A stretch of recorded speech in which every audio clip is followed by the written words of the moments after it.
আসসালামু আলাইকুম। আজকে আমি আপনাদের সাথে নোনা ইলিশ ভুনার রেসিপি শেয়ার করব। প্রথমে এক পিস নোনা ইলিশ নিলাম, 3টা আলু নিলাম। আলুগুলো সুন্দর করে ছিলে ধুয়ে নিতে হবে।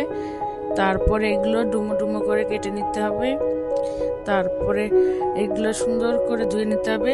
এবার ইলিশ মাছ কেটে নিতে হবে সুন্দর করে। সবকিছু একসাথে ধুয়ে রেখে দিতে হবে।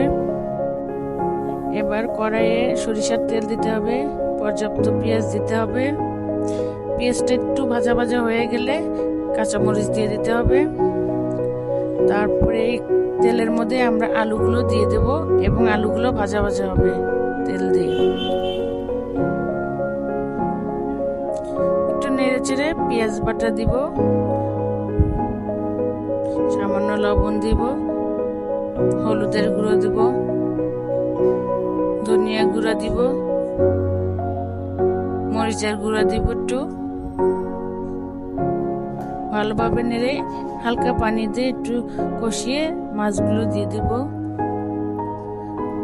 তারপরে একটু নাড়াচাড়া করে মিডিয়াম আঁচে ঢেকে দেব অনেকক্ষণ, প্রায় 5 মিনিট পরে ঢাকনাটা উঠাবো।